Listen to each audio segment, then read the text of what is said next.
Air ambulance প্রস্তুত না হলে বিমানের ফ্লাইটেই ফিরবেন বেগম জিয়া। দেশে পৌঁছাবেন সোমবার সকালে, জানালেন মির্জা ফখরুল। 17 বছর পর আসছেন পুত্রবধূ জুবাইদা।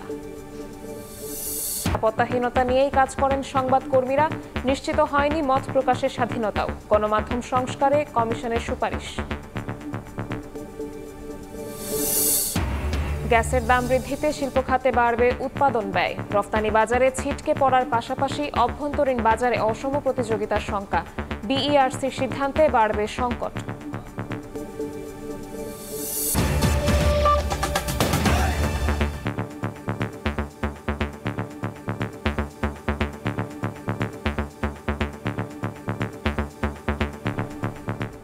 ভোরের সময়ের সঙ্গে আছি আমি শবনব নিবিড়।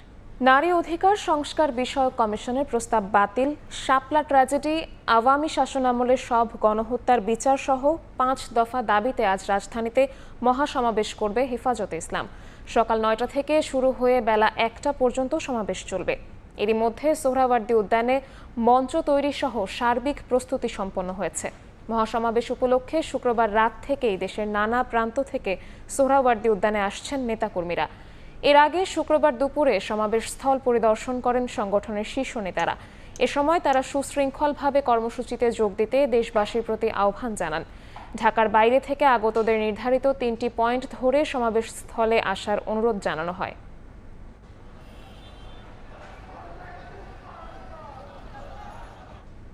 আওয়ামী লীগ খুনির দল, নিষিদ্ধ না হওয়া পর্যন্ত দেশে কোনো নির্বাচন নয়। শুক্রবার বিকেলে জাতীয় মসজিদ বায়তুল মোকাররমের দক্ষিণ গেটে সমাবেশে একথা বলেন এনসিপি নেতারা। দলটির আহ্বায়ক নাহিদ ইসলাম বলেন, অন্তর্বর্তী সরকার ব্যর্থ হলে জনতার আদালতে করা হবে আওয়ামী লীগের বিচার।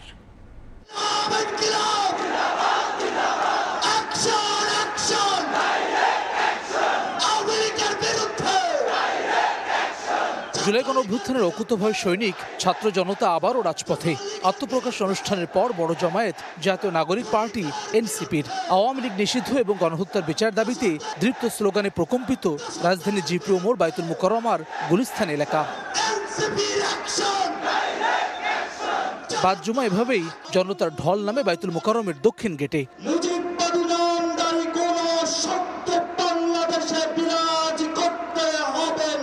বিকেল 3টায় আনুষ্ঠানিকভাবে শুরু হয় সমাবেশ। বক্তব্য রাখেন শহীদ পরিবারের সদস্য এবং কেন্দ্রীয় নেতারা। বলেন, আওয়ামী লীগের বিচার না করা এদেশের মানুষের সঙ্গে তামাশার শামিল। বিচার এবং সংস্কারে সরকার গাফিলতি করছে বলে অভিযোগ করেন তারা। এনসিপির 2 মুখ্য সংগঠক হাসনাত আব্দুল্লাহ এবং সার্জিস আলম বলেন, গণহত্যাকারী দল হিসেবে আওয়ামী লীগকে নিষিদ্ধ করতেই হবে। আমরা কোনো দাবি করছি না, আমরা আমাদের সিদ্ধান্ত জানিয়ে দিচ্ছি, আওয়ামী লীগকে নিষিদ্ধ করতে হবে। কোনো অথবা নেই, আওয়ামী লীগকে অনতিবিলম্বে নিষিদ্ধ করতে হবে। আমরা এই বাংলাদেশে খুনি সন্ত্রাসী আওয়ামী লীগের নিষিদ্ধ চাই কিনা? আমরা খুনি হাসিনার ফাঁসি চাই কিনা? আওয়ামী লীগ প্রশ্ন অমীমাংসিত রেখে দেশে কোনো নির্বাচন হবে না বলে মন্তব্য করেন এনসিবি সদস্য সচিব আখতার হোসেন। আওয়ামী লীগের প্রশ্ন অমীমাংসিত রেখে বাংলাদেশে সামনে কোনো নির্বাচন হবে না, হবে না, হবে না। দলের আহ্বায়ক নাহিদ ইসলাম পাড়ায় পাড়ায় ফ্যাসিবাদ বিরোধী মঞ্চ করার আহ্বান জানান। বলেন, সরকার ব্যর্থ হলে জনতার আদালতে আওয়ামী লীগের বিচার হবে। আওয়ামী লীগ নিষিদ্ধের জন্য আপনারা ফ্যাসিবাদ বিরোধী মঞ্চ তৈরি করুন। পাড়ায় পাড়ায়, মহল্লায় মহল্লায় আমরা জনতার আদালত তৈরি করব। যদি এই সরকার বিচার নিশ্চিত করতে ব্যর্থ হয়, তবে আমরা বসে থাকবো না। জনতার আদালতে আওয়ামী লীগ এবং ফ্যাসিজমের বিচার নিশ্চিত করা হবে। আওয়ামী লীগের বিচার এবং নিষিদ্ধ না হওয়া পর্যন্ত রাজপথে থাকার শপথ নেন ছাত্র জনতা। জুলাই গণ অভ্যুত্থানের নেতৃত্ব দেওয়া এই ছাত্র জনতার দাবি, আওয়ামী লীগের বিচার এবং রাজনৈতিক কার্যক্রম নিষিদ্ধের প্রক্রিয়াকে রাখতে হবে সর্বাগ্রে। হাসান ওয়ালি, সময় সংবাদ, ঢাকা। কিতাবি সংস্কার দিয়ে ফ্যাসিবাদ ঠেকানো যায় না। বিরাজনীতিকরণকে উৎসাহিত করা হলে ঝুঁকির মুখে পড়বে গণতন্ত্র। এবি পার্টির প্রতিষ্ঠা বার্ষিকীর আলোচনায় ভার্চুয়ালি অংশ নিয়ে কথা বলেন বিএনপির ভারপ্রাপ্ত চেয়ারম্যান তারেক রহমান। অনুষ্ঠানে বিভিন্ন দলের নেতারা করিডোর ইস্যুতে সরকারকে দলগুলোর সঙ্গে আলোচনার আহ্বান জানান। শুক্রবার সকালে বিজয়নগরে কেন্দ্রীয় কার্যালয় থেকে পঞ্চম প্রতিষ্ঠা বার্ষিকী উপলক্ষে বর্ণাঢ্য র্যালি বের করে আমার বাংলাদেশ পার্টির নেতাকর্মীরা।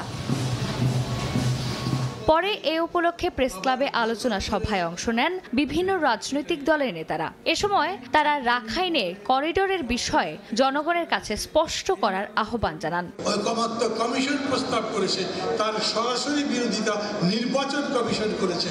সেগুলোর নিষ্পত্তি কোন পথে হবে সে সম্পর্কে সরকারের কোনো উদ্যোগ আমরা দেখছি না।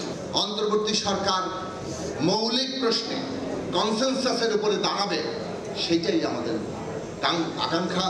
সেই জায়গা যাতে তারা সব ক্ষেত্রেই মেনটেন করেন, সেটা জাতীয় স্বার্থ হোক, এই ভূ রাজনৈতিক পরিবেশে মানবিক করিডোর দেওয়ার মতো সিদ্ধান্ত হোক। দেশের একটা সার্বিক পরিস্থিতির পর একটা সুন্দর নির্বাচনে যদি আমরা যেতে পারি, তাহলে ইনশাআল্লাহ বাংলাদেশ একটা নতুন অধ্যায়ে প্রবেশ করবে। আলোচনা সভায় বক্তব্য রাখেন জাতীয় নাগরিক পার্টির আহ্বায়ক নাহিদ ইসলামও।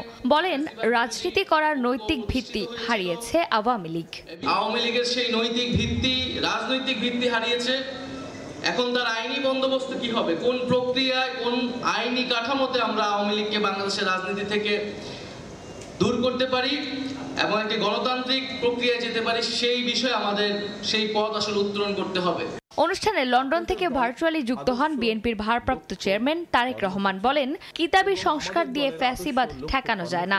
স্থানীয় নির্বাচন পলাতক স্বৈরাচারের জন্য পুনর্বাসিত হওয়ার একটি সুবর্ণ সুযোগ। জনগণকে রাজনৈতিক এবং অর্থনৈতিক ক্ষমতা নিশ্চিত করা না গেলে শেষ পর্যন্ত কোনো সংস্কারই বোধহয় টেকসই হয় না। দ্রুত সময়ের মধ্যে নির্বাচনের সুনির্দিষ্ট রোডম্যাপ দিতে আবারও অন্তর্বর্তী সরকারের প্রতি আহ্বান জানান তারেক রহমান। আমাদের দলীয় আদর্শ ভিন্ন। চন্দ্রিমা চৌধুরী, সময় সংবাদ, ঢাকা। অতীতের মতো ভোট কেন্দ্রে সিল মেরে দেশে আর কেউ জনপ্রতিনিধি হতে পারবে না বলে মন্তব্য করেছেন গণ অধিকার পরিষদের সভাপতি নুরুল হক নূর। শুক্রবার বিকেলে নারায়ণগঞ্জের ফতুল্লায় যুব অধিকার পরিষদের সমাবেশে প্রধান অতিথির বক্তব্যে তিনি একথা বলেন। এ সময় নুরুল হক বলেন, দেশে আর কোনো ফ্যাসিবাদ তৈরি হতে দেয়া হবে না। যেসব দল নিজেরাই সবকিছু নিয়ন্ত্রণ করতে চায়, আওয়ামী লীগের পতন থেকে তাদের শিক্ষা নেওয়া উচিত। অনুষ্ঠানে দলটির সাধারণ সম্পাদক রাশেদ খান দ্রুত সময়ের মধ্যে জুলাই আগস্টে গণহত্যার বিচারের পাশাপাশি আওয়ামী লীগকে নিষিদ্ধের দাবি জানান।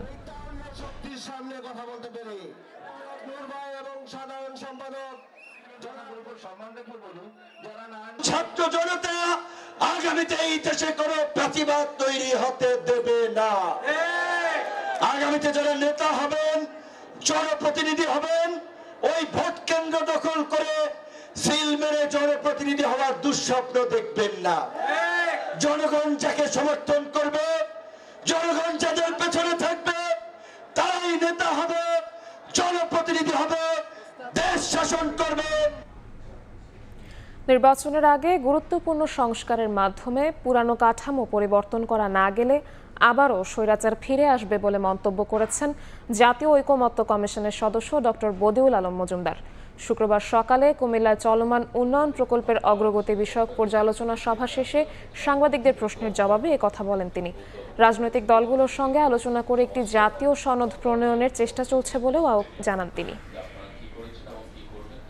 যেই পদ্ধতি, প্রক্রিয়া, প্রতিষ্ঠান, কাঠামো স্বৈরাচার সৃষ্টি করে, সেই কাঠামোর যদি বদল না হয়, তাহলে আমাদের অবশ্যম্ভাবী পরিণতি হলো সে আবারও পুরনো স্বৈরাচার ফিরে আসা। আমরা যেই সংস্কার প্রস্তাবগুলো উত্থাপন করেছি, সংস্কার প্রস্তাবগুলো নিয়ে রাজনৈতিক দলের সাথে আলাপ আলোচনা করছি, তারা এগুলো মেনে নিলেই এই যে সরকার এগুলো বাস্তবায়ন করতে পারে এবং যার মাধ্যমে নিরপেক্ষ সুষ্ঠু নির্বাচনের পথ সুগম হবে।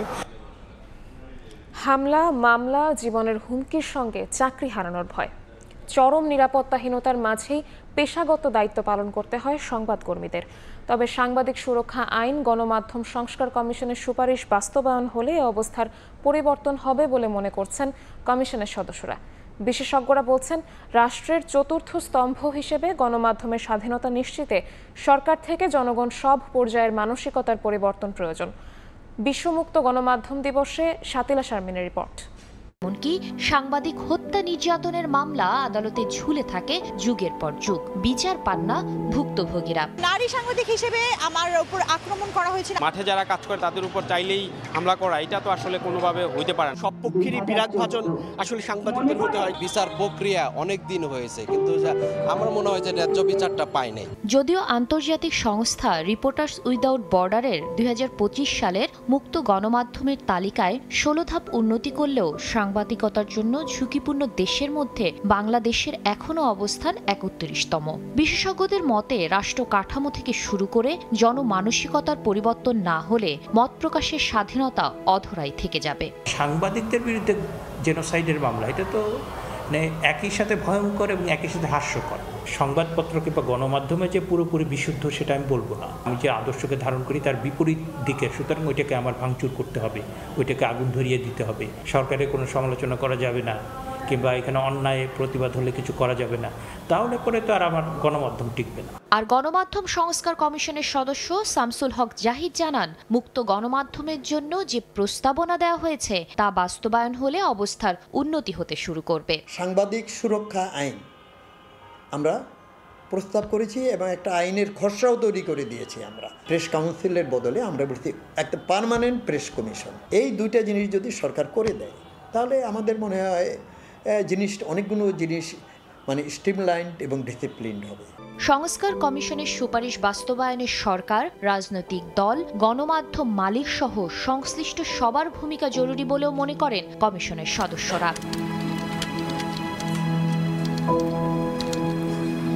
গণমাধ্যম দিবসের এবারের প্রত্যাশা হোক বাংলাদেশ হোক সংবাদকর্মীদের জন্য নিরাপদ স্থান। রাষ্ট্র আর জনগণের মাঝে সেতু হিসেবে কাজ করুক গণমাধ্যম। সত্যিকারের ভিত্তি পাক রাষ্ট্রের চতুর্থ স্তম্ভ। শাতিলা শারমিন, সময় সংবাদ, ঢাকা। এয়ার অ্যাম্বুলেন্স প্রস্তুত না হলে বাংলাদেশ বিমানের ফ্লাইটে সোমবার সকালে দেশে ফিরবেন বিএনপি চেয়ারপারসন বেগম খালেদা জিয়া। সফর সঙ্গী হিসেবে থাকছেন 2 পুত্রবধূ সহ 7 জন। এমনটা জানিয়েছেন বিএনপি মহাসচিব মির্জা ফখরুল ইসলাম আলমগীর। 17 বছর পর ফিরছেন তারেক রহমানের স্ত্রী ডক্টর জুবাইদা রহমান। উন্নত চিকিৎসায় যুক্তরাজ্যের দ্য লন্ডন ক্লিনিকে 17 দিন চিকিৎসা শেষে বিএনপি চেয়ারপারসন বেগম খালেদা জিয়া ছিলেন বড় ছেলে তারেক রহমানের বাসায়। সেখানে থেকেই বিশেষজ্ঞ চিকিৎসকদের তত্ত্বাবধানে ছিলেন বিএনপি নেত্রী। 4 মাস পর দেশে ফিরতে যাচ্ছেন সাবেক প্রধানমন্ত্রী বেগম খালেদা জিয়া। আগামী সোমবার সকালে ঢাকায় পৌঁছানোর কথা রয়েছে তার, এমনটাই জানিয়েছেন দলের মহাসচিব মির্জা ফখরুল ইসলাম আলমগীর। তবে কাতারের রয়্যাল এয়ার অ্যাম্বুলেন্স এখনও নিশ্চিত না হওয়ায় বাংলাদেশ বিমানের একটি ফ্লাইটে বিএনপি নেত্রী ঢাকায় ফিরতে পারেন বলে জানান তিনি। 5 মে সকাল 11টায় হযরত শাহজালাল আন্তর্জাতিক বিমানবন্দরে পৌঁছানোর কথা তার। কাতার আমাদের কাছ থেকে যে অ্যাম্বুলেন্স আপনার পেয়েছিলাম সেটা একটু এখন বিলম্বিত হচ্ছে, সেই জন্য ম্যাডাম ঠিক করছেন যে ওটা যদি একদম শেষ মুহূর্তে না পাওয়া যায় তাহলে উনি আপনার বাংলাদেশ বিমানেই আসবেন। আমার বাংলাদেশ বিমানে আপনার সমস্ত ব্যবস্থা করে রাখা হয়েছে। 4 তারিখে উনি রওনা হলে উনি 5 তারিখে 11টার দিকে এসে পৌঁছাবেন। এই সফরে বিএনপি নেত্রীর সঙ্গে 2 পুত্রবধূ ডাক্তার জুবাইদা রহমান ও সৈয়দা শামিলা রহমান স্মৃতিসহ থাকছেন 7 জন। 17 বছর পর দেশে ফিরছেন তারেক পত্নী জুবাইদা রহমান। 2008 সালের 11 সেপ্টেম্বর স্বামী তারেক রহমানের সঙ্গে দেশ ছেড়েছিলেন তিনি। এবার ঢাকায় ফিরে ধানমন্ডিতে পৈতৃক বাসায় ওঠার কথা রয়েছে জুবাইদা রহমানের। এ কারণে বিএনপির ভারপ্রাপ্ত চেয়ারম্যান তারেক রহমানের স্ত্রী ও জিয়া পরিবারের সদস্য হওয়ায় নিরাপত্তা বিবেচনায় পুলিশ মহাপরিদর্শকের কাছে প্রোটেকশন ইউনিট চেয়েছেন তিনি। আহমেদ সালেহিন, সময় সংবাদ, ঢাকা। বাংলাদেশকে অস্থিতিশীল করতে প্রতিদিন ভয়ঙ্কর ও অপতথ্য দিচ্ছে ভারতীয় মিডিয়াগুলো। এই কাজে আওয়ামী লীগ তাদের সহায়তা করছে বলে অভিযোগ করেছেন প্রধান উপদেষ্টার প্রেস সচিব শফিকুল আলম। শুক্রবার দুপুরে চট্টগ্রাম প্রেস ক্লাবে গণমাধ্যমের চ্যালেঞ্জ শীর্ষক আলোচনা সভায় তিনি কথা বলেন। গত 15 বছরে কিভাবে মিথ্যা ও অপসাংবাদিকতা করা হয়েছে তা জানাতে জাতিসংঘের কাছে যাবে সরকার। এই বিষয়ে তদন্ত প্রতিবেদনও চাওয়া হবে। দেশের সংবাদ মাধ্যমগুলোর ভালো সময় যাচ্ছে উল্লেখ করে প্রেস সচিব বলেন, সবাই স্বাধীনভাবে কাজ করছে। আমাদের যে নিউজ কনজিউম আমরা করতেছি এই ধরনটা চেঞ্জ হয়ে গেছে। ফলে প্রতিনিয়ত অপতথ্য আসছে। ইন্ডিয়ার একটা মিডিয়া এটা দিয়েছে, অতএব নামকরা মিডিয়া এটা দিয়েছে, কিন্তু এটা যে একটা ভয়ঙ্কর রকমের অপতথ্য এবং বাংলাদেশকে যে তারা একটা ডিস্ট্যাবিলাইজেশন করতে চায়, এটা যে মূল উদ্দেশ্য এটা তো আপনি বুঝছেন না, কিন্তু তার মূল উদ্দেশ্য হচ্ছে যে আমাদের নামে বারবার অপতথ্য ছড়ানো। তিনটা ইলেকশন যে হয়েছে, এই যে বা আইসিটি ট্রায়ালের মাধ্যমে যে এই যে 6 জনের ফাঁসি দেওয়া হয়েছে, এই সময় আমাদের জার্নালিজমটা কেমন ছিল, কারা কিরকম জার্নালিজম করেছেন, সেটার জন্য আমরা ইউএনের কাছে আমরা চাবো যে তারা যেন একটা ইন্ডিপেন্ডেন্ট প্যানেল করে দেয়, দিয়ে আমাদেরকে হেল্প করে, তারা যেন একটা অ্যাসেসমেন্ট রিপোর্ট দেয়। সাময়িক বন্ধ নভো এয়ারের ফ্লাইট চলাচল, যাত্রীদের টিকিটের টাকাও ফেরত দেওয়া হবে বলে জানিয়েছে সংস্থাটি। নভো এয়ার সূত্র জানিয়েছে শুক্রবার থেকে ফ্লাইট চলাচল বন্ধ রাখা হয়েছে। সংস্থাটির বহরে থাকা 5টি এটিআর বিমান বিক্রির প্রক্রিয়া শুরু হয়েছে। এই প্রক্রিয়া এই মাসেই শেষ হওয়ার কথা রয়েছে। ইন্সপেকশন রিপোর্ট আসার পর ফ্লাইট চালুর বিষয়ে সিদ্ধান্ত নেওয়া হবে। এ সময়ের মধ্যে যাত্রীদের টিকিটের টাকা ফেরত দেওয়া হবে বলে জানা গেছে। নভো এয়ার ঢাকা থেকে চট্টগ্রাম, কক্সবাজার, সিলেট, যশোর, সৈয়দপুর ও রাজশাহীতে প্রতিদিন অভ্যন্তরীণ ফ্লাইট পরিচালনা করে। যাত্রী সংকটে গত বছর সেপ্টেম্বর থেকে আন্তর্জাতিক রুটে কলকাতার ফ্লাইট স্থগিত করা হয়।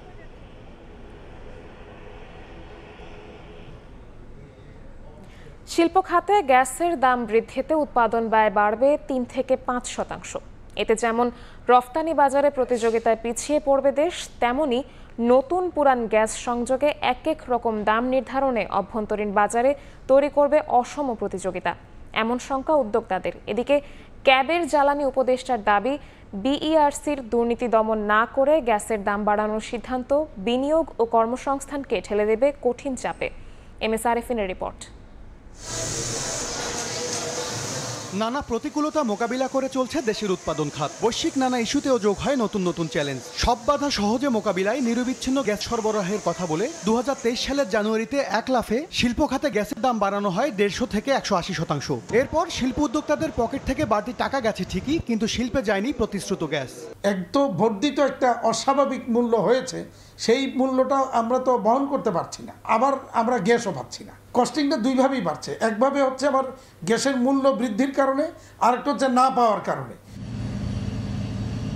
এরই মধ্যে গেল 13 এপ্রিল আরেক দফায় শিল্প খাতে নতুন সংযোগের বিপরীতে গ্যাসের দাম 33% বাড়িয়েছে সরকার। আর পুরনো সংযোগের ক্ষেত্রে অনুমোদিত লোডের 50%-এর বেশি ব্যবহারে গুনতে হবে এই বাড়তি টাকা।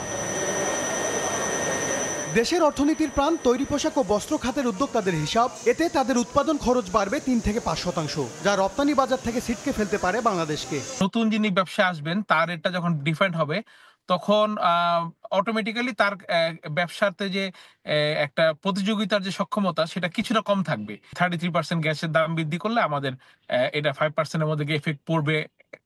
কারখানা বেদে কিছুটা কম বেশি হবে। বিশ্ববাজারে যেমন প্রতিযোগিতা সক্ষমতা হারাবে রপ্তানিমুখী শিল্প, তেমনি এক এক কারখানায় গ্যাসের দাম একই রকম হওয়ায় দেশের বাজার দখলে দেখা দেবে অরাজকতা, এমন শঙ্কাও তাদের। বর্তমানে ব্যাংকের ইন্টারেস্ট রেটও বেশি, বিশ্বব্যাপী এনার্জির দাম কমে গেছে। এখন কিন্তু সর্বনিম্ন প্রাইস চলতেছে তেলের এবং গ্যাসের।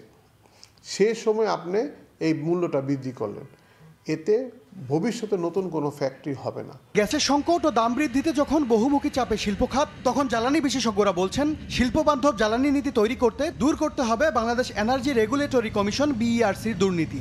সরকার যদি সেবা করে তাহলে এ খাতে মুনাফা হলে মুনাফার পয়সা সবাই লুটপাট করে খায়।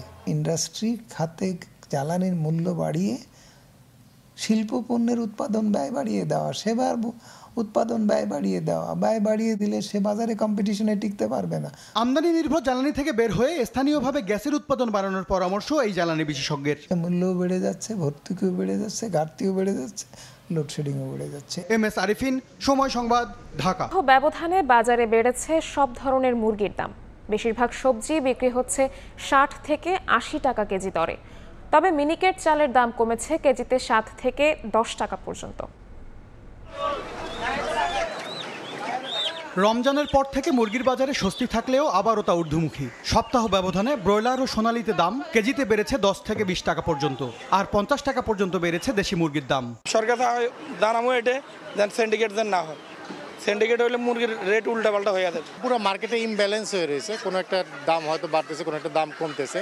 শীতের মৌসুম শেষ হওয়ায় উত্তাপ ছড়াচ্ছে সবজির বাজারও। বেশিরভাগ সবজি কিনতে ক্রেতাদের গুনতে হচ্ছে 60 থেকে 80 টাকা, আবার 100 টাকার বেশিতে বিক্রি হচ্ছে শসা, কাঁকরোল, সজনের মতো সবজি। সবজির দাম তো অবশ্যই বেশি, মানে কিসের জন্য বাড়লো দামটা সেটা তো বুঝতেছি না। এরকম ঊর্ধ্বগতির থাকে তাহলে কিন্তু আমার মনে হয় যে মাসখানেকের মধ্যে হয়তো বা আমাদের কিন্তু বেগ পেতে হবে। করলা, ঝিঙ্গা, চিচিঙ্গা, ভটভটি, উস্তা, পটল এগুলো গরমকালীন সবজি, এগুলো বাজারে নতুন আসছে, এই কারণে দামটা একটু বেশি। 3 সপ্তাহ ধরে বাড়তে থাকা পেঁয়াজের বাজারে দাম আরও চড়ে যাওয়ার শঙ্কা দেখছেন বিক্রেতারা। বর্তমানে প্রতি কেজি দেশি পেঁয়াজ বিক্রি হচ্ছে 60 থেকে 65 টাকায়, আর আমদানি করা পেঁয়াজের কেজি পড়ছে 50 টাকার উপরে। পেঁয়াজের দাম বাড়তি, মানে প্রতিদিন দেখতেছি 1 টাকা 2 টাকা করে বাড়তেছে।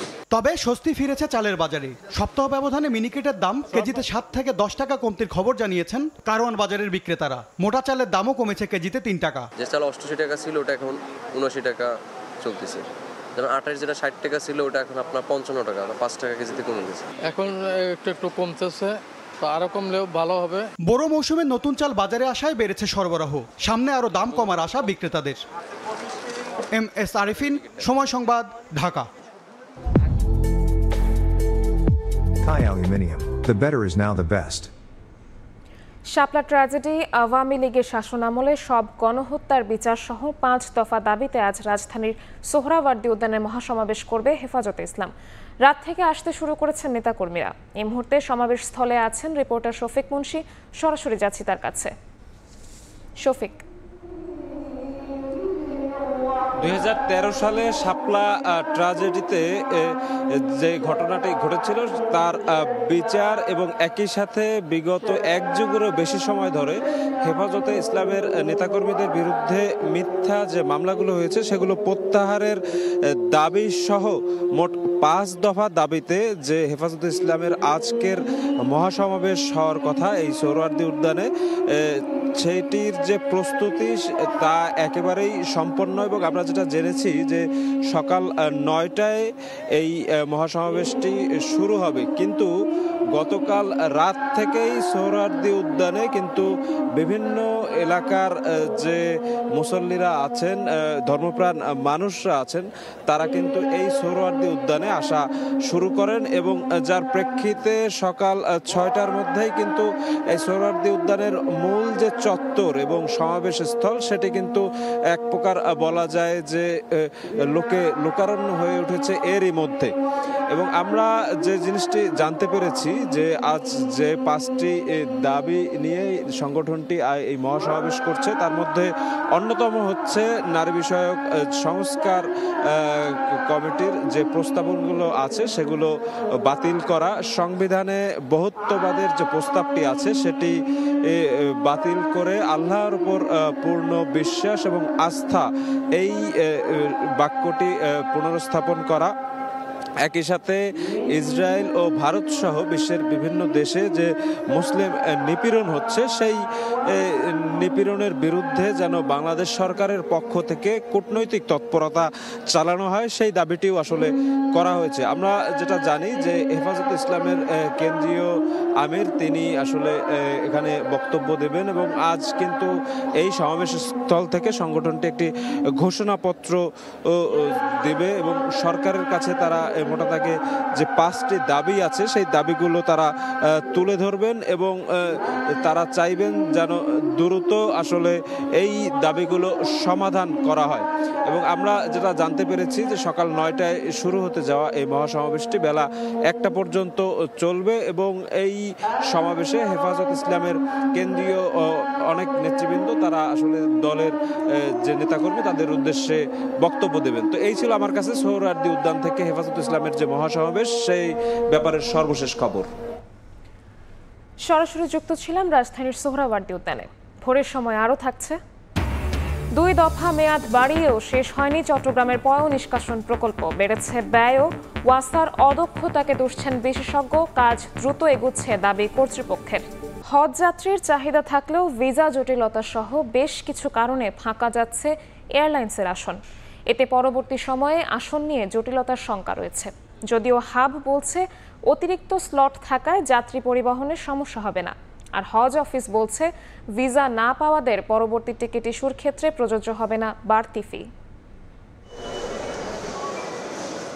হজযাত্রার চতুর্থ দিনে ফ্লাইট সংখ্যা 10টি। এর মধ্যে 7টি ফ্লাইটেই সর্বোচ্চ 3% পর্যন্ত টিকিট অবিক্রিত। এখানেই শেষ নয় জটিলতা। হজ পোর্টালের তথ্য বলছে 4 মে থেকে 10 মে পর্যন্ত কোনো ফ্লাইটের 64% পর্যন্ত টিকিট বিক্রি হয়নি। হাব বলছে সময় মতো টাকা পরিশোধ না করা এবং এয়ারলাইন্সগুলোর তথ্য হালনাগাদ না করায় এমন দশা। বিমান এবং সাউদিয়া থেকে এই পর্যন্ত কোনো ফ্লাইট খালি আছে, কোনো এজেন্সি টিকিট ইস্যু করেনি, এরকম কোনো তথ্য আমাদেরকে জানানো হয় নাই। একটা সিটের জন্য আমি অনুরোধ করছি, বলতে আমার কোটা নেই। আমরা সিট আছে কিন্তু আমাদের কোটা নেই। তো তাহলে তাদের ফ্লাইট কেন খালি যাবে? তাহলে যদি তাদের ফ্লাইট খালি যায় তো তাদেরকে আমরা জবাবদিহি করতে হবে। এদিকে ভিসা প্রাপ্তির সংখ্যা বাড়লেও এখনো অন্তত 14,000 জন ভিসার অপেক্ষায় আছেন। হজ অফিস বলছে ভিসা না পাওয়াদের পরবর্তী টিকিট ইস্যুর ক্ষেত্রে প্রযোজ্য হবে না বাড়তি ফি। ভিসা সংক্রান্ত কারণে কারো নির্ধারিত সময়ে ফ্লাইটে যেতে না পারেন, তাহলে তার যে পুনরায় যে টিকিট রিইস্যু করা হবে, সেখানে যেন তার কাছ থেকে অতিরিক্ত কোনো চার্জ গ্রহণ না করা হয়। বিমান বাংলাদেশ সহ 3টি এয়ারলাইন্সে 232টি ফ্লাইটে এবছর হজ যাত্রী পরিবহন করছে। এরই মধ্যে সৌদি আরব পৌঁছেছেন 15,000-এরও বেশি যাত্রী। তোহা খান তামিম, সময় সংবাদ, ঢাকা। চট্টগ্রাম নগরের পয়ঃনিষ্কাশন প্রকল্পের মেয়াদ 2 দফা বাড়িয়ে অগ্রগতি হয়েছে মাত্র 65%। এতে ব্যয় বেড়েছে 1,411 কোটি টাকা। এজন্য ওয়াসার অদক্ষতা ও দুর্বল পরিকল্পনাকে দুষছেন বিশেষজ্ঞরা। তবে কর্তৃপক্ষের দাবি জটিলতা কাটিয়ে কাজ দ্রুত এগিয়ে যাচ্ছে। আশরাফুল আলম মামুনের ছবিতে ফেরদৌস লিপির রিপোর্ট। চট্টগ্রামের হালিশহরে সাগর তীর ঘেঁষে চলছে ওয়াসার পয়ঃনিষ্কাশন মহাপরিকল্পনার বিশাল কর্মযজ্ঞ। 163 একর জায়গা জুড়ে নির্মিত হচ্ছে কেন্দ্রীয় ট্রিটমেন্ট প্লান্ট। প্রকল্পের আওতায় স্থাপন হবে মোট 200 কিলোমিটার পাইপলাইন, 15টি পাম্প স্টেশন এবং 144 কিলোমিটার সার্ভিস লাইন। শুরুতে প্রকল্পের ব্যয় ছিল 3,808 কোটি 58 লাখ টাকা। 2 দফা মেয়াদ বাড়ানোর পর বর্তমানে ব্যয় বেড়ে দাঁড়িয়েছে প্রায় 5,219 কোটি টাকা। এবছরের জুনের মধ্যে কাজ শেষ করার কথা থাকলেও গত 3 বছরে অগ্রগতি মাত্র 65%। মূল যে অবকাঠামোগুলো ওগুলো দৃশ্যমান। এখন আমরা যে কাজগুলো করছি সেগুলো হচ্ছে আমাদের কিছু ট্রান্সমিশন লাইন আছে, ছোট লাইনের পরে বড় লাইন হচ্ছে যেটার পিছনে মানুষ ভিতর দিয়ে মানুষ দৌড়াইতে পারবে, ওই রকম লাইনে এটা আমাদের প্রজেক্টে যাবে। এই কাজগুলো মোটামুটি সব মিলে 65% অগ্রগতি। এই মাস্টার প্ল্যানের অধীনে পুরো চট্টগ্রাম নগরীকে 6টি ক্যাচমেন্টে ভাগ করা হয়েছে। প্রথম ক্যাচমেন্টের কাজ শুরু হয় 2022 সালের জানুয়ারিতে। প্রথম ক্যাচমেন্টের কাজ শেষ হলে প্রায় 20 লাখ মানুষ আধুনিক স্যানিটাইজেশনের ব্যবস্থার আওতায় আসবে। প্রকল্পে মোট 180 কিলোমিটার অগভীর এবং 20 কিলোমিটার গভীর পাইপলাইন বসবে। এ পর্যন্ত বসানো হয়েছে 90 কিলোমিটার। তবে পুরো নগরীকে স্যানিটেশন ব্যবস্থায় আনতে সময় লাগবে 2035 সাল পর্যন্ত। আমাদের টার্গেট হচ্ছে 2035 সাল নাগাদ আমরা প্রথম ফেজগুলিকে কমপ্লিট করে ফেলব, কিন্তু আমাদের আলটিমেট টার্গেট হচ্ছে 2070 সাল নাগাদ ফেজ ওয়াইজ আমাদের ডেভেলপমেন্টগুলি হতে থাকবে। আর নির্দিষ্ট সময়ে কাজ শেষ করতে না পারার জন্য ওয়াসার অদক্ষতা ও দুর্বল পরিকল্পনাকে দুষছেন বিশেষজ্ঞরা। অনেক কিছুকে আমরা কোভিড দিয়ে আমরা পূরণ করতে চাই, কিন্তু এক্ষেত্রে আমি বলবো যে সেটা না, একটা সঠিক পরিকল্পনার অভাব। বাকি ক্যাশমেন্ট যেগুলো আছে এগুলো যাতে তাড়াতাড়ি আমরা পরিকল্পনা নিয়ে তাড়াতাড়ি শেষ করতে পারি। যতটুকুন পিছিয়ে আছি ঠিক ততটুকুন আমরা যাতে রিকভার করতে পারি। 1963 সালে চট্টগ্রাম ওয়াসা সুপেয় পানি সরবরাহ ও পয়ঃনিষ্কাশন কাজ শুরু করলেও এখনো পর্যন্ত পানি সরবরাহের মধ্যে সীমাবদ্ধ সংস্থাটি। দীর্ঘ 50 বছর পর সুয়েরেজ প্রকল্প গ্রহণ করে ওয়াসা কর্তৃপক্ষ। ফেরদৌস লিপি, সময় সংবাদ, চট্টগ্রাম। দেখছেন ভোরের সময়। গত 2 দশকের ব্যবধানে ব্রাহ্মণবাড়িয়া শহরে বেড়েছে নগরায়ন। গড়ে উঠেছে একের পর এক বহুতল ভবন, যার বেশিরভাগই নির্মাণে মানা হয়নি বিল্ডিং কোড। এতে অগ্নিকাণ্ডের পাশাপাশি বেড়েছে ভূমিকম্পের ঝুঁকিও। রহস্যজনক কারণে নির্বিকার পৌর কর্তৃপক্ষ। তদারকি প্রতিষ্ঠান হিসেবে জেলা প্রশাসনেরও নেই দৃশ্যমান ভূমিকা। হৃদয় পালের ক্যামেরায় উজ্জ্বল চক্রবর্তীর রিপোর্ট।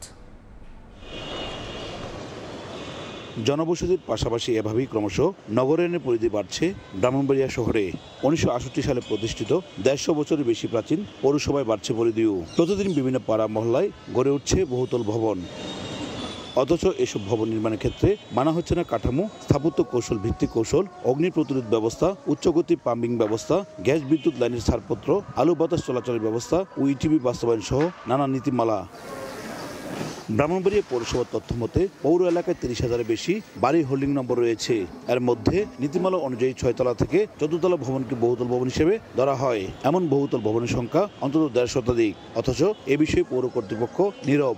এতে বাড়ছে আগুনের পাশাপাশি ভূমিকম্পের মতো প্রাকৃতিক দুর্যোগের মৃত্যুর ঝুঁকি। বাসার মধ্যে যদি কেউ মারা যায়, এই লোকটাকে যে নিচে নামানো হবে, এই ধরনের ব্যবস্থা নেই। যেভাবে একটা পরিকল্পিতভাবে একটা নগরায়ণ করতে হয়, ব্রাহ্মণবাড়িয়াতে কিন্তু তেমন কিছু আমরা দেখতে পারতেছি না। বিভিন্ন অভিযোগের প্রেক্ষিতে কিন্তু এখানে বিল্ডিংয়ের কাজ থামিয়ে দেওয়া হচ্ছে। তা পরীক্ষণে কিন্তু আবার আমরা দেখছি যে এই কাজগুলো আবার চলমান হয়ে গেছে। ম্যানেজ হওয়া থেকে বের হয়ে আসতে হবে, না হয় আমরা নিরাপদ শহর গড়ে তুলতে পারবো না। এখনই সময়, যদি কঠোর এটাকে নিয়ন্ত্রণ করার সময় না হয়, সত্যি আমাদের জন্য ভয়াবহ বিপর্যয় অপেক্ষা করে। এদিকে নানা সীমাবদ্ধতার কথা তুলে ধরে পৌর প্রশাসক জানান অবৈধ ভবনের বিরুদ্ধে নেওয়া হবে ব্যবস্থা।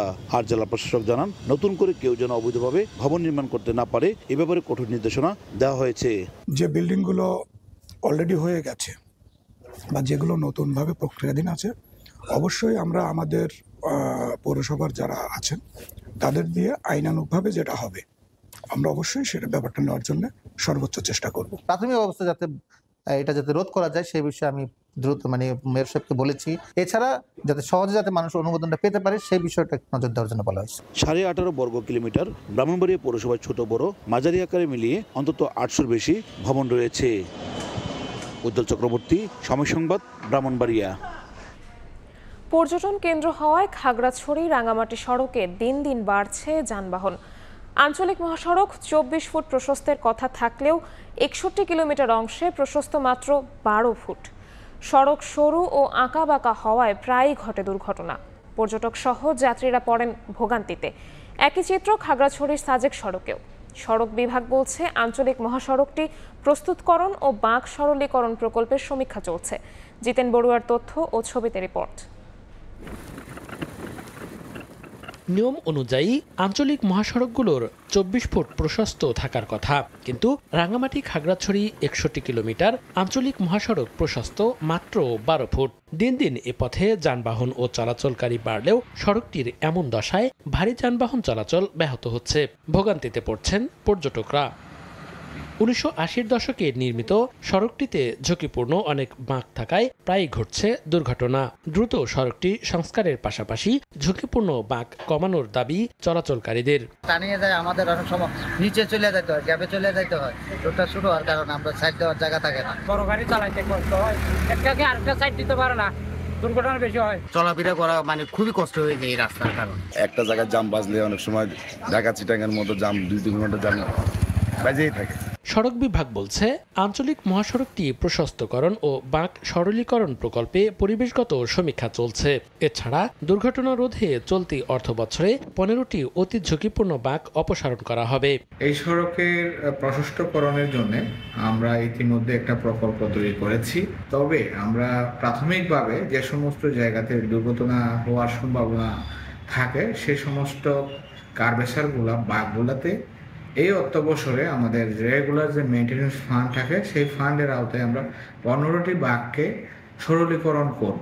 প্রতিদিন খাগড়াছড়ি রাঙামাটি সড়কে চলাচল করে 1500 থেকে 2000 যানবাহন। সড়কটিতে ঝুঁকিপূর্ণ বাঁক রয়েছে 110টি। সময় সংবাদ, খাগড়াছড়ি।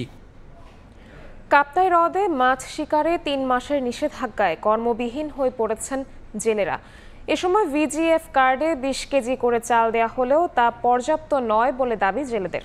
সহায়তা বাড়ানোর বিষয়ে মন্ত্রণালয়ে জানানো হয়েছে বলে জানিয়েছে জেলা প্রশাসন। হেফাজত সবুজের তথ্য ও রাজীব দাস মুন্নার ছবিতে রিপোর্ট। 775 বর্গ কিলোমিটার বিশাল জলাধার রাঙামাটির কাপ্তাই হ্রদ, যেখানে বছরে 9 মাস ধরে জীবিকা নির্বাহ করেন জেলেরা। কিন্তু মাছের উৎপাদন বাড়াতে প্রতি বছরের ন্যায় জারি করা হয়েছে নিষেধাজ্ঞা। তাই জাল নৌকা নিয়ে ঘাটে ফিরছেন জেলেরা। কার্প জাতীয় মাছের প্রাকৃতিক প্রজনন, অবমুক্ত করা মাছের পোনার স্বাভাবিক বৃদ্ধি নিশ্চিতে প্রতি বছর 1 মে থেকে শুরু হওয়া এই নিষেধাজ্ঞা চলে 31 জুলাই পর্যন্ত। এই সময়ে কর্মহীন হয়ে পড়েন জেলেরা। যদিও নিষেধাজ্ঞাকালীন সরকার ভিজিএফ কার্ডের মাধ্যমে খাদ্য সহায়তা দিয়ে থাকে তাদের। দেশের অন্য এলাকায় 40 কেজি করে চাল দেয়া হলেও রাঙামাটির জেলেরা পান 20 কেজি করে। সরকারের এই সহায়তাকে বৈষম্য বলছেন জেলেরা। জিনিসপত্র তো অনেক দাম, আমরা কি করে চলবো? আমরা খুব কষ্টের মাধ্যমে চলি। আমরা যাতে 40 কেজি চাল পাই এবং 40 কেজি চালের পাশাপাশি যাতে নিত্য প্রয়োজনীয় জিনিসগুলো যাতে আমাদেরকে দেওয়া হয়, এটা জোরপূর্বক দাবি জানাচ্ছি। জেলেদের খাদ্য সহায়তা বাড়াতে সংশ্লিষ্ট মন্ত্রণালয়কে অবহিত করা হয়েছে জানালেন জেলার শীর্ষ কর্মকর্তা। তাদের এই সহায়তা বৃদ্ধির জন্য একটি দাবি বা অনুরোধ আমাদের কাছে এসেছে। আমরা তাদের সেই অনুরোধকে যথাযথ গুরুত্ব দিয়ে সচিব স্যারের কাছে লিখেছি, সরকারকে জানিয়েছি। কাপ্তাই হ্রদে মাছ ধরা বন্ধকালীন সময়ে ২৭,০০০ জেলেকে ভিজিএফ কার্ডের মাধ্যমে মাস প্রতি ২০ কেজি করে চাল খাদ্য সহায়তা হিসেবে প্রদান করে সরকার। সময় সংবাদ, রাঙা। জনগণের নির্ভরতার প্রতীক হয়ে ওঠা জাতীয় জরুরি সেবা 999-এর নিরবচ্ছিন্ন সেবার অন্যতম প্রতিবন্ধকতা অপ্রয়োজনীয় কল। প্রতিষ্ঠার ৮ বছরে 999-এ আসা ৬ কোটি ১৬ লাখের বেশি ফোন কলের মধ্যে ৩ কোটি ৪৭ লাখ কলই অপ্রয়োজনীয়, যা মোট কলের প্রায় ৫৭%। দায়িত্বপ্রাপ্তরা বলছেন এতে ব্যাহত হচ্ছে স্বাভাবিক কার্যক্রম, বঞ্চিত হচ্ছেন অনেক জরুরি সেবা প্রত্যাশী। অপরাধ বিশ্লেষকেরা বলছেন বিরক্তির মাত্রা বুঝে প্রচলিত আইনে অপ্রয়োজনীয় কলারদের জেল জরিমানা করা উচিত। জরুরি সেবা নিয়ে মাসুদুর রহমানের 2 পর্বের বিশেষ প্রতিবেদনের প্রথম পর্ব।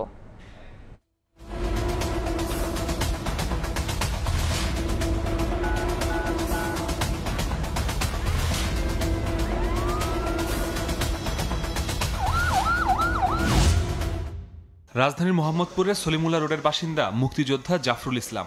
জাতীয় জরুরি সেবা 999 তার আস্থার জায়গা। গত 2 বছরে 5 থেকে 6 বার সেবা নিয়েছেন তিনি। এলাকায় দুপক্ষের সংঘর্ষ থামাতে, আগুন নেভাতে, চুরির ঘটনা জানাতে, এমনকি অ্যাম্বুলেন্স সেবাও নিয়েছেন তিনি। প্রতিবারই পাশে পেয়েছেন সেবা প্রদানকারীদের। আমাদের লাইনে একবার একটা গন্ডগোল হয়েছিল, পুলিশ আসছে, পুলিশে দেখালাম, তো পুলিশের সহযোগিতা করে সব ঠিকঠাক করে দিল, চলে গেল। ভবিষ্যতে যে আরেকটু করা যায়, আমাদের সঙ্গে সহযোগিতা করা যায়, 999 আমার মনে হয় যে আরো ভালোই হবে। জাফরুল ইসলামের মতো প্রতিদিন 999-এ 24,000 ফোন আসে দেশের বিভিন্ন প্রান্ত থেকে। 8 বছরে এ সেবা মানুষের আস্থা অর্জন করতে পেরেছে বলে জানিয়েছে নগরবাসী। তবে পুলিশি সেবা দ্রুত না পাওয়ার অভিযোগ করে মান আরো বাড়ানোর পরামর্শ দিয়েছেন কেউ কেউ। খুব বেশি আমাদেরকে অপেক্ষা করতে হচ্ছে না, মানে যে কোনো সময় কল দিয়ে আমরা সাথে সাথে একটা ফিডব্যাক পাচ্ছি। অনেকে হয়তো ভালো রেজাল্ট পেতে পারে, কিন্তু আমার ক্ষেত্রে ব্যাপারটা আসলে একটু ভিন্ন রকম হয়েছে। কল করলে সাহায্য পাবে, আর যারা মিস ইউজ করতেছে ওদের এমন শাস্তি দিতে হবে যাতে মানুষ আর মিস ইউজ না করে। তবে সেবার মান বাড়াতে জাতীয় জরুরি সেবার অন্যতম বাধা অপ্রয়োজনীয় কল। প্রতিদিন আসা কলের প্রায় 57%ই অপ্রয়োজনীয়। 8 বছরে এর সংখ্যা দাঁড়িয়েছে প্রায় 3.5 কোটি। পুলিশি সেবার পাশাপাশি আগুন লাগার ক্ষেত্রেও আসছে ভুল কল। সিটিজেন তো মিথ্যা সংবাদ দিয়ে দেয়, আমরা তো আর ওটা করতে পারি না, তখন আমাদের গাড়ি অলরেডি স্পটে যায়, যাওয়ার পরে ওনার সাথে যোগাযোগ করতে পারে না। অনেক সময় আছে যোগাযোগ করতে পারলেও গালাগালি করে। অপ্রাসঙ্গিক কলের ক্ষেত্রে যেটা হচ্ছে আমাদের এক ধরনের মেন্টালি প্রেশার ক্রিয়েট হয়, তার পরবর্তীতে একটা প্রয়োজনীয় কল আসলে দেখা যাচ্ছে ওইভাবে মাইন্ড সেট আপের ক্ষেত্রে আমাদের অনেকটা প্রেশারাইজ হয়ে পড়ে। 999-এ যুক্ত হওয়া নতুন সেবা ইংরেজি ভাষায় কল, সেটিতেও আসছে অপ্রয়োজনীয় ফোন। এতে সেবা বঞ্চিত হচ্ছেন বিদেশি সেবা প্রত্যাশীরা। ভুল করে কলটা দিয়ে ফেলতেছে বা ট্রু প্রেস করতেছে, যার কারণে আমাদের এখানে কলগুলো ইংলিশে ডেস্কে চলে আসতেছে। এই জন্য হচ্ছে আমাদের সেবা ব্যাহত হচ্ছে। বিরক্তিকর কলারদের ব্লক করে সমস্যা সমাধানের চেষ্টা করা হচ্ছে বলে জানিয়েছেন জরুরি সেবার প্রধান কর্মকর্তা। পাশাপাশি 999-এ ফোনের পর পুলিশি সেবা না পাওয়ার বিষয়গুলো তদন্ত করে নেওয়া হচ্ছে ব্যবস্থা। অপ্রয়োজনীয় কল যখন আসে তখন দেখা যায় যে যিনি জরুরিভাবে সেবা চাচ্ছেন তিনি কিউতে চলে যান, তাকে অ্যাড্রেস করতে আমাদের সময় লাগে, ফলে তিনি এই সেবাটা থেকে বঞ্চিত হতে পারে। ইনকোয়ারিতে পড়েছে এই ধরনের অহরহ ঘটনা আছে যে আমাদের 999-এর ফোন পেয়েছে কিন্তু 999-কে রেসপন্স করেনি। অপরাধ বিশ্লেষকরা বলছেন টেলিযোগাযোগ আইনে অপ্রয়োজনীয় কলারদের সাজার বিধান আছে। বিরক্তির মাত্রা অনুযায়ী তাদের বিরুদ্ধে ব্যবস্থা নেওয়ার পরামর্শ তাদের। এইভাবে বিরক্ত করে কিংবা কোনো ধরনের অনাকাঙ্ক্ষিত অনভিপ্রেত কোনো প্রস্তাব উত্থাপন করে কিংবা এই কার্যক্রমের ক্ষেত্রে ব্যাঘাত সৃষ্টি করে, তাহলে তার জন্য কিন্তু শাস্তি এবং আর্থিক জরিমানা দুইটাই কিন্তু ব্যবস্থা আছে। প্রয়োজন হলে সেটাও করতে হবে। 999-এর মতো জায়গায় অপ্রয়োজনে ফোন না করে দায়িত্বশীল ভূমিকা পালনে জনগণের প্রতি আহ্বান জানিয়েছে জাতীয় জরুরি সেবা কর্তৃপক্ষ। মাসুদুর রহমান, সময় সংবাদ। পর্যটন শিল্প প্রতিটি বিনোদন কেন্দ্রে দর্শনার্থীর পদচারণায় মুখর। হোটেল, মোটেল, কটেজে প্রায় 100% বুকিং হয়েছে। প্রত্যাশা অনুযায়ী পর্যটক আশায় খুশি ব্যবসায়ীরা। হেফাজত সবুজের পাঠানো তথ্য ও রাজীব দাস মুন্নার ছবি নিয়ে রিপোর্ট। বিস্তৃত কাপ্তাই হ্রদ, শান্ত নীল জলে ঢেউ তুলে ছুটে চলেছে ইঞ্জিন চালিত নৌকা। এদের কারো গন্তব্য শুভলং, কেউ বা যাচ্ছেন ঝুলন্ত সেতুতে। চলতি পথে পর্যটকরা উপভোগ করছে হ্রদ আর সবুজ পাহাড়ের অপার সৌন্দর্য। শুধু হ্রদ নয়, রাঙামাটির প্রতিটি বিনোদন কেন্দ্রে এখন দর্শনার্থীদের পদচারণায় মুখর। কেউ পরিবার, কেউ বা বন্ধুদের সঙ্গে বেড়াতে এসেছেন পার্বত্য অঞ্চলে। পাশাপাশি স্থানীয় তাঁতে বোনা কাপড়ের দোকানেও বেড়েছে ভিড়। মে দিবসের সঙ্গে সাপ্তাহিক ছুটি মিলে 3 দিনের বন্ধের কারণে পর্যটকের এই চাপ। খুব ভালো লাগলো প্রাকৃতিক দৃশ্য দেখে, লেক টেক ঘুরলাম, ট্রলারে সারাদিন ভ্রমণ করলাম। আমাদের দেশটা এত সুন্দর, আসলে না আসলে বলা মুশকিল। লেকে ঘুরছে, নৌকাতে ঘুরছে, এখানে এসেছে, আমার থেকে অনেক ভালো লেগেছে। যাদের মনের মধ্যে কষ্ট আছে বা অনেক অশান্তিতে আছে, আমি মনে করি তারা যদি একটু এখানে এসে একটু ঘুরে যায়, আমি মনে করি যে অনেক ভালো লাগবে তাদের কাছে। হোটেল, মোটেল, কটেজের প্রায় শতভাগ বুকিং রয়েছে। প্রত্যাশা অনুযায়ী পর্যটক আসায় খুশি পর্যটন ব্যবসায়ীরা। রুম বুকিং প্রায় 90% বুকিং রয়েছে, আশা রাখি 100% হবে। এছাড়া আমার যে বিনোদন কেন্দ্রগুলোতে প্রায় আশানুরূপ দর্শনার্থী আগমন ঘটছে। স্থানীয় ব্যবসায়ীদের তথ্য মতে চলতি সপ্তাহের ছুটিতে রাঙামাটিতে প্রায় 50,000 পর্যটক এসেছেন। সময় সংবাদ, রাঙামাটি। ভোরের সময় এই ছিল আমার কাছে। পরবর্তী সংবাদগুলো জানাতে সঙ্গে থাকবেন আমিরুল ইসলাম আলিফ। নিবিড়, আপনাকে ধন্যবাদ। ভারতের কাশ্মীরে হামলার জেরে ভারতের জন্য আকাশ সীমা বন্ধ করেছে পাকিস্তান। এতে বছরে প্রায় $600 মিলিয়ন ক্ষতির মুখে পড়বে এয়ার ইন্ডিয়া। বিকল্প পথ, বেশি জ্বালানি আর দীর্ঘ ভ্রমণ সব মিলিয়ে ভারত সরকারের কাছে সাহায্য চাইছে বিমান সংস্থাটি। ভারতের কাশ্মীরে হামলার জেরে পাকিস্তান তাদের আকাশসীমা ভারতীয় বিমান সংস্থাগুলোর জন্য বন্ধ করে দিয়েছে। এ কারণে ভারতীয় এয়ারলাইন্সগুলোর সব আন্তর্জাতিক ফ্লাইটকে অনেক ঘুরে গন্তব্যে যেতে হচ্ছে। এতে সময়, জ্বালানি সহ খরচ বেড়েছে বহুগুণ। ভারতীয় বিমান সংস্থার দাবি, পাকিস্তানের আকাশসীমা যদি এভাবে বন্ধ থাকে তাহলে বাড়তি $600 মিলিয়ন খরচ করতে হবে তাদের। বার্তা সংস্থা রয়টার্সের হাতে এয়ার ইন্ডিয়ার আসা একটি চিঠি থেকে এ তথ্য জানা যায়। চিঠিতে উল্লেখ করা হয়, যদি আগামী 1 বছর পাকিস্তান তাদের আকাশসীমা বন্ধ রাখে তাহলে উড়োজাহাজগুলো ঘুরপথে চালানোর কারণে অতিরিক্ত জ্বালানি খরচ সহ অন্যান্য ব্যয় যোগ হয়ে এই বিপুল অঙ্কের ক্ষতি হতে পারে। ভারতের রাষ্ট্রায়ত্ত বিমান সংস্থা এয়ার ইন্ডিয়া সতর্ক করে বলে, উড়ানের সময় বেশি লাগলে যাত্রীদের উপরও এর প্রভাব পড়বে। রয়টার্স জানায়, এয়ার ইন্ডিয়া এর মধ্যে সরকারের কাছেও আনুপাতিক ভর্তুকির জন্য আবেদন করেছে। আবেদনটিতে আরও বলা হয়, আকাশসীমা বন্ধ অতিরিক্ত জ্বালানি খরচের কারণে এয়ার ইন্ডিয়ার ওপর সবচেয়ে বেশি প্রভাব পড়েছে। এদিকে পাকিস্তানের আকাশসীমা বন্ধের পর বিকল্প পথে চীনের আকাশসীমার গা ঘেঁষে বিমান ওড়ানোর কথাও ভাবছে এয়ার ইন্ডিয়া। কিন্তু তার জন্য চীনের ছাড়পত্র প্রয়োজন, যা নিতেও সরকারের সহযোগিতা চাচ্ছে বিমান সংস্থাটি। অর্চিতা শেহজিন, সময় সংবাদ। শহরে এখন মানুষ নয়, রোবটই টহল দিচ্ছে। যানজট সামাল দেওয়ার পাশাপাশি নাশকতাকারীদের মোকাবিলার কাজও দক্ষতার সঙ্গে পালন করছে রোবট। প্রযুক্তিকে পুলিশি কাজে ব্যবহার করে মিয়ানিয়াংকে গড়ে তোলা হচ্ছে নিরাপদ শহর হিসেবে।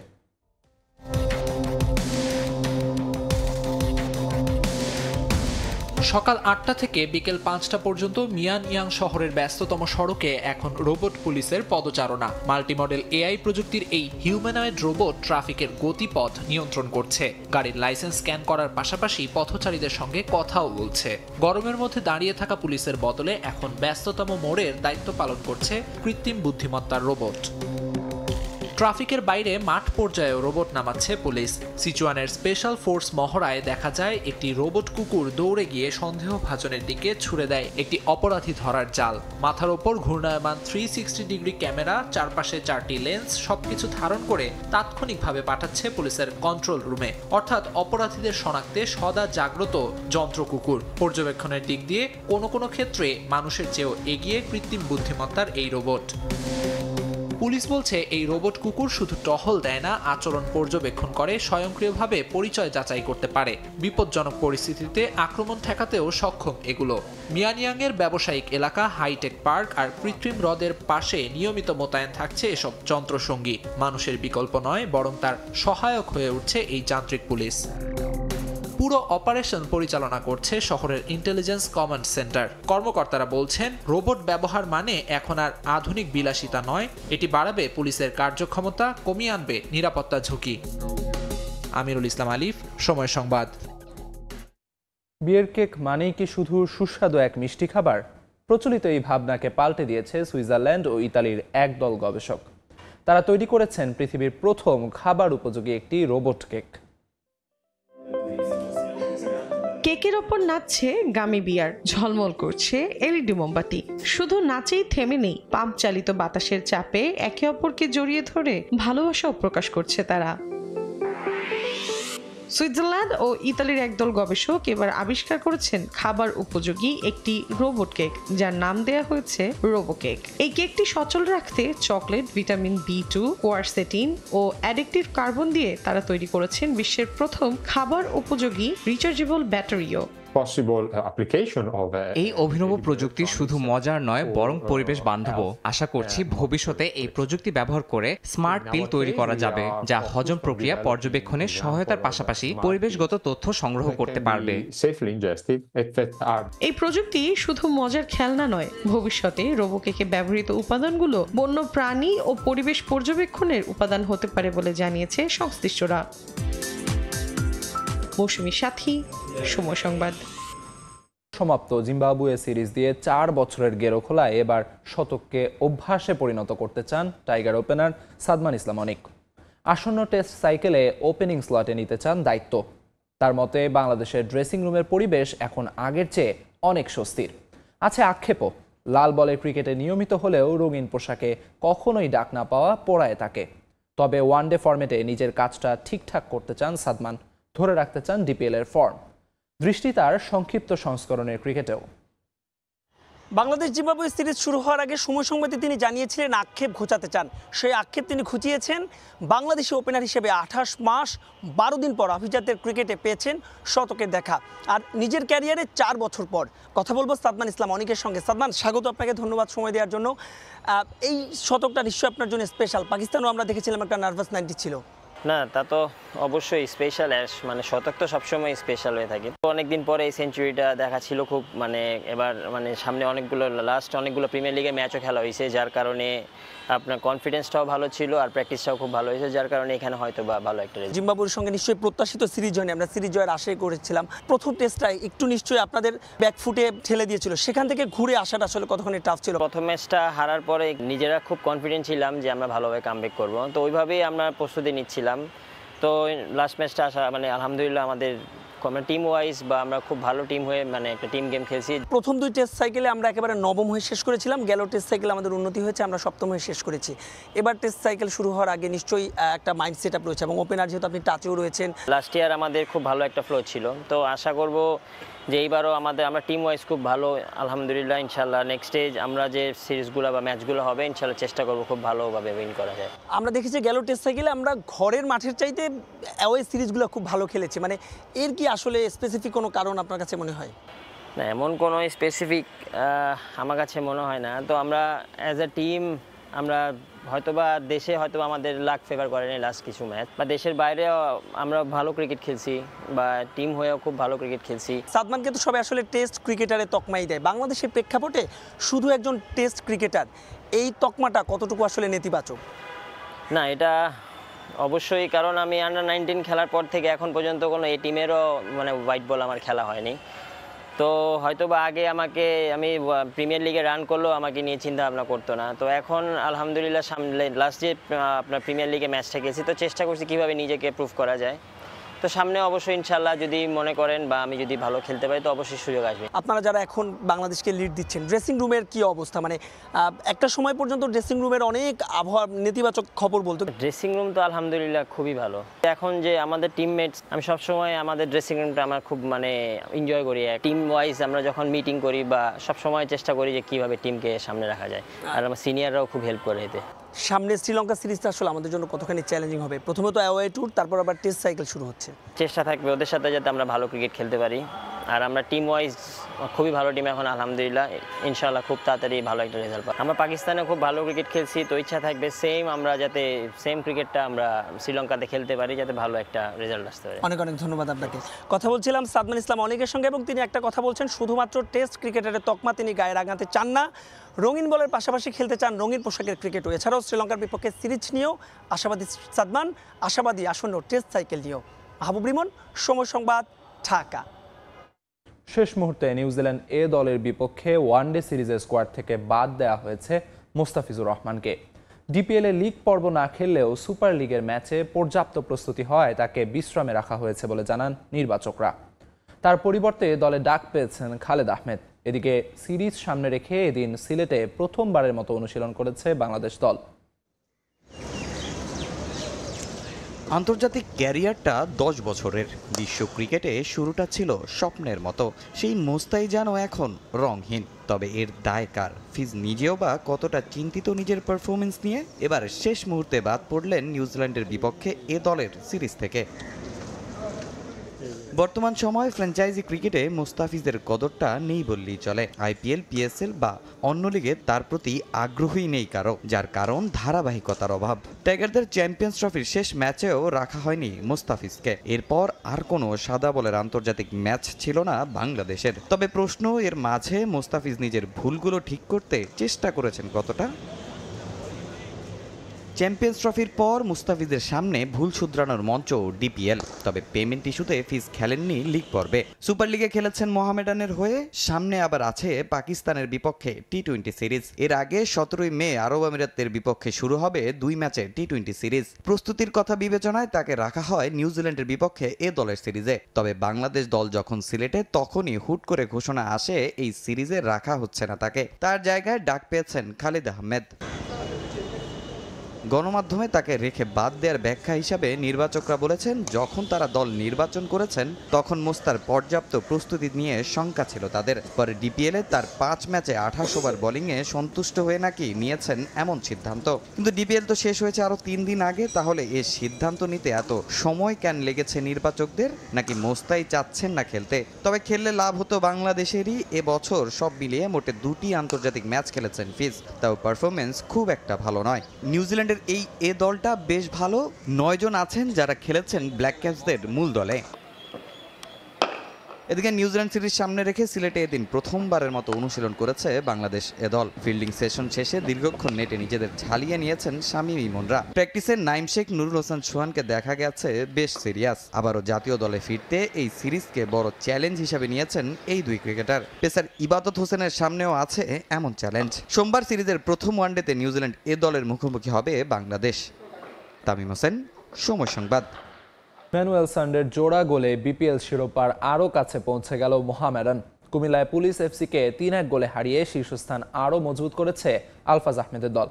এদিকে ঘরের মাঠে আবাহনীকে হারিয়ে রানার্স আপের লড়াই জমিয়ে তুলেছে বসুন্ধরা কিংস। ফয়সাল আহমেদ ফাহিমের জোড়া গোলে আকাশী নীলদের 2-0 গোলে হারিয়েছে বর্তমান চ্যাম্পিয়নরা। ঘরোয়া লিগে একচেটিয়া আধিপত্য দেখিয়েই চলছে মোহামেডান। পুলিশ এফসির বিপক্ষেও সেই ধারা অব্যাহত রেখেছে সাদা কালো বাহিনী। কুমিল্লায় পুলিশের বিপক্ষে পরিকল্পনা মাফিক শুরুটা করে মোহামেডান। তবে প্রথমার্ধে তেমন ভালো কোনো সুযোগ তৈরি করতে পারেনি কোনো দল। গোলশূন্য সমতায় বিরতিতে যায় দুদল। তবে দ্বিতীয়ার্ধে পাল্লা দিয়ে লড়াই চালিয়ে যায় দুপক্ষই। অবশেষে 52 মিনিটে ম্যাচের ডেডলক ভাঙে মোহামেডান। সানডের হেডে স্বস্তি ফেরে সাদা কালো শিবিরে। যদিও লিড বেশিক্ষণ ধরে রাখতে পারেনি মোহামেডান। 10 মিনিট পরই স্পট কিক থেকে গোল করে পুলিশকে সমতায় ফেরান ব্রাজিলিয়ান দানিলো কুইপাপা। সমতায় ফেরার পর ব্যবধান বাড়ার সুযোগ আসে পুলিশের সামনে, তবে তা কাজে লাগাতে ব্যর্থ হয় তারা। 85 মিনিটে মোহামেডানের লিড দ্বিগুণ করার সুযোগ সহজ করে দেয় পুলিশ। ডিবক্সে ফাউল করে পেনাল্টি পায় সাদা কালোরা। মুজাফফরবের গোলে ব্যবধান বাড়ায় মোহামেডান। ম্যাচে যোগ করার সময়ে জোড়া গোলে নিজের নাম লেখান ম্যানুয়েল সান্ডে। তার সে গোলেই জয় নিয়ে মাঠ ছাড়ে মোহামেডান। লিগের 11তম জয়ে শিরোপার আরও এক ধাপ এগিয়ে গেল আলফাজ আহমেদের দল। এদিকে মোহামেডানের জয়ের দিনে আবাহনীকে হারিয়েছে বসুন্ধরা কিংস। আবাহনীর হারে শিরোপার সমীকরণ আরও সহজ হয়ে গেল মোহামেডানের। আবাহনীর সঙ্গে ম্যাচের শুরু থেকেই আক্রমণাত্মক ফুটবল খেলে বসুন্ধরা। এদিন গোলের দেখা পেতেও বেশি সময় নেয়নি বর্তমান চ্যাম্পিয়নরা। 16 মিনিটেই ফাহিমের গোলে এগিয়ে যায় বসুন্ধরা। 1-0 গোলে এগিয়ে থেকেই বিরতিতে যায় কিংস। দ্বিতীয়ার্ধের শুরুতেই জোড়া গোল পূরণ করে লিড দ্বিগুণ করে ফাহিম। 2 গোল হজম করে ম্যাচে ফেরার চেষ্টা চালিয়ে যায় আকাশী নীলরা। তবে বেশ কয়েকবার গোলের কাছে গিয়েও সুযোগ হাতছাড়া করে মারুফুল হকের দল। শেষ বাঁশি বাজার আগে বসুন্ধরার 2 জন এবং আবাহনীর 1 জন লাল কার্ড পান। রিফাতুল ইসলাম মিরন, সময় সংবাদ, ঢাকা। বাংলাদেশি পাসপোর্ট পেতে বায়োমেট্রিক দিলেন সমিত সোম। কানাডার টরন্টোতে বাংলাদেশি কনসুলেটে গিয়ে এই কার্যক্রম শেষ করেন বাংলাদেশি বংশোদ্ভূত এ কানাডিয়ান ফুটবলার। ফিফার ছাড়পত্র পেতে সমিত সোমের দরকার বাংলাদেশি পাসপোর্ট। ক্যালগারি থেকে টরন্টো এসে গুরুত্বপূর্ণ এই কাজ সারেন তিনি। এর আগে প্রথম ধাপে তৈরি করা হয় তার বাংলাদেশি জন্ম নিবন্ধন। বাংলাদেশের হয়ে খেলতে কানাডা সকার অ্যাসোসিয়েশন এরই মধ্যে ছাড়পত্র দিয়েছে তাকে। এখন বাকি শুধু ফিফার আনুষ্ঠানিকতা। বাংলাদেশি পাসপোর্ট হাতে পেলেই তার সব ডকুমেন্টস নিয়ে ফিফায় আবেদন করবে বাফুফে। সব প্রক্রিয়া ঠিকভাবে এগুলে আসছে 10 জুন সিঙ্গাপুরের বিপক্ষে খেলতে পারবেন তিনি। তবে এজন্য 10 মে এএফসি পোর্টালে প্রাথমিকভাবে তার নাম নিবন্ধন করতে হবে ফুটবল ফেডারেশনের।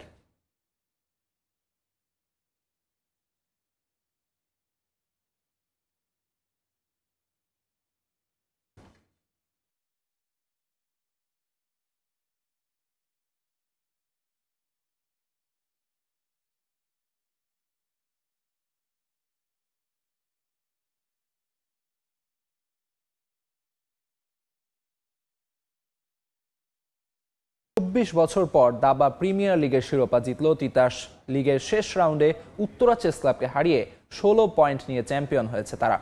এবারে লিগে অংশ নিয়েছেন grandmaster Niaz Morshed, FIDE master Tahsan Tajwar Zia, আন্তর্জাতিক মাস্টার তাহসান তাজওয়ার, ভারতীয় আন্তর্জাতিক মাস্টার পানিসার বেদান্ত। তারাও খেলেছেন 9 রাউন্ড। এবার তিতাসের হয়ে খেলেছেন গ্র্যান্ডমাস্টার নিয়াজ মোর্শেদ। প্রতিযোগীদের হাতে মেডেল ও ট্রফি তুলে দেয় দাবা ফেডারেশন। ট্রফি থাকলেও টুর্নামেন্টে ছিল না কোনো অর্থ পুরস্কার। এদিকে 2024 সালে লিগ না হওয়ায় এবছর মোট 2টি লিগ আয়োজন করতে চায় ফেডারেশন।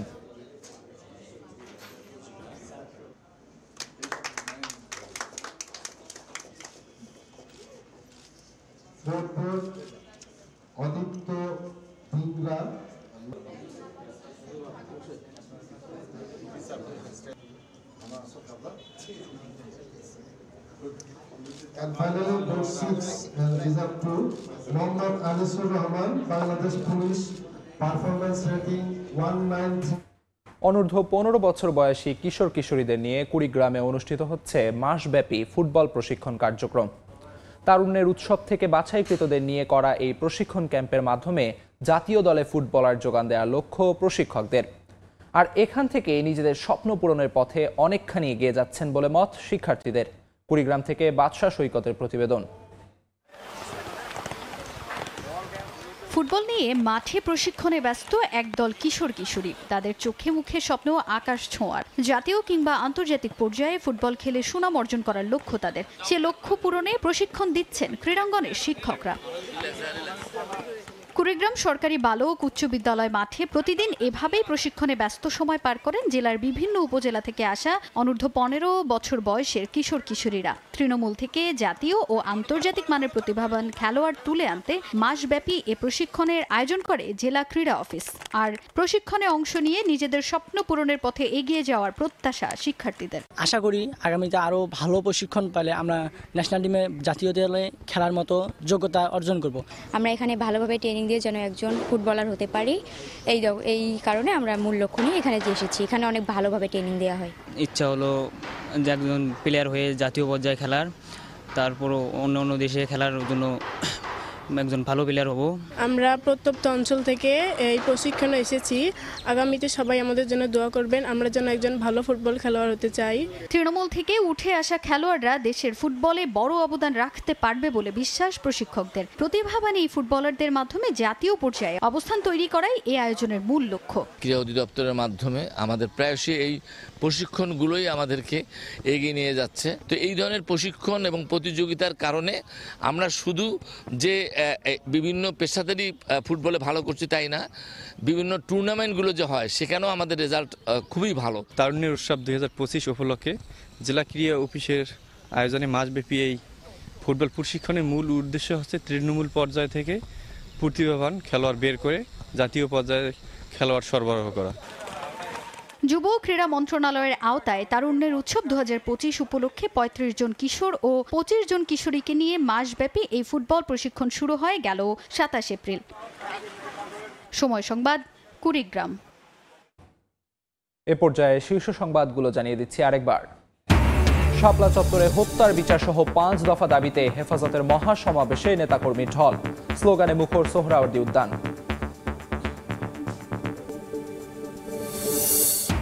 এয়ার অ্যাম্বুলেন্স প্রস্তুত না হলে বিমানের ফ্লাইটেই ফিরবেন বেগম জিয়া। দেশে পৌঁছাবেন সোমবার সকালে, জানালেন মির্জা ফখরুল। 17 বছর পর আসছেন পুত্রবধূ জুবাইদা।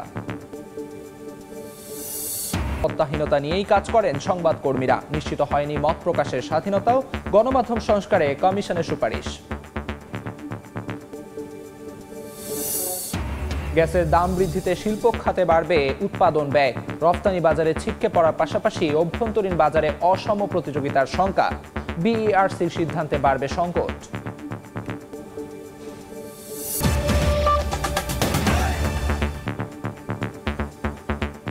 এই ছিল ভোরের সময়, সঙ্গে থাকুন সময়।